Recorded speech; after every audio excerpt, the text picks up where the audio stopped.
What if I told you that intelligence isn't something you're simply born with? That every day, the choices you make are either making your brain stronger or slowly making it weaker?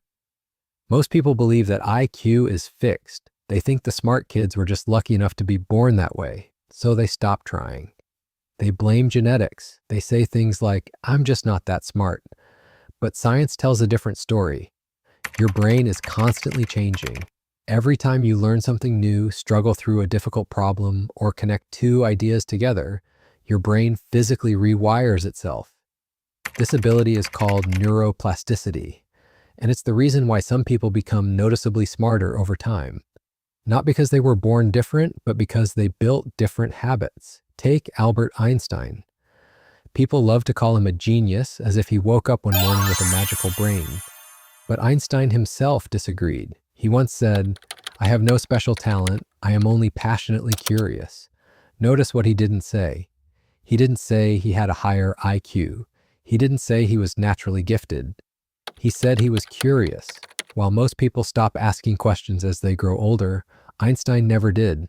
He questioned space, he questioned time, he questioned things that everyone else simply accepted, and modern neuroscience has discovered something fascinating. Curiosity activates the brain's reward system, making it easier to pay attention, absorb information, and remember what you learn. In other words, the simple habit of asking more questions can literally help your brain learn better.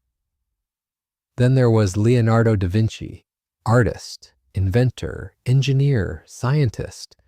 People often wonder how one person could master so many different fields. The answer wasn't talent, it was obsession with learning. Leonardo carried notebooks everywhere he went. He filled thousands of pages with sketches, ideas, observations, and questions. He even wrote lists like, "Describe the tongue of a woodpecker. Why is the sky blue?" Nothing was too small to be worth investigating. Writing wasn't just how he recorded ideas, it was how he developed them.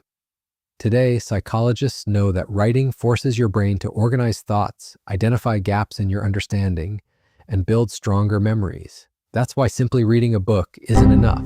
Write what you learned, explain it in your own words, challenge your own thinking. Your brain remembers what it has to work for. And that's exactly what Charles Darwin understood. Before publishing On the Origin of Species, Darwin spent more than 20 years collecting evidence. 20 years, not because he was slow, because he refused to settle for easy answers. He questioned everything. He tested every assumption. He allowed himself to struggle. Most people think struggling means you're bad at learning. In reality, struggling is often proof that learning is happening. Every time your brain works to retrieve information instead of simply rereading it, those neural pathways become stronger. The harder your brain has to think, the easier it remembers next time. Richard Feynman, one of the greatest physicists of the 20th century, had a simple rule. If you can't explain it simply, you don't understand it well enough. Whenever he learned something new, he imagined teaching it to a child. Because explaining forces your brain to simplify, connect ideas, and discover what you actually don't understand. That's why teaching yourself out loud is one of the fastest ways to learn anything. And finally, Nikola Tesla. Unlike most inventors, Tesla rarely built prototypes first. He built them in his mind. He would visualize every gear, every movement, every tiny detail before touching a single tool. Modern brain imaging shows that visualization activates many of the same neural networks as physical practice. Your brain doesn't always distinguish between vividly imagining a skill and performing it.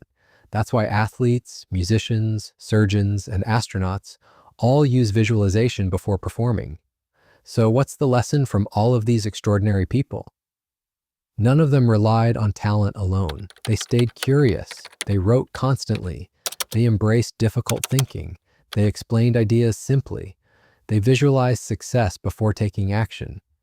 These weren't random habits. They were ways of training the brain itself. Because intelligence isn't something you find. 'Tis something you build, one thought, one question, one habit at a time. So starting today, be curious, write more, think deeper, teach what you learn, and never be afraid to struggle. Because every time you challenge your brain, you're becoming someone your past self would have called a genius.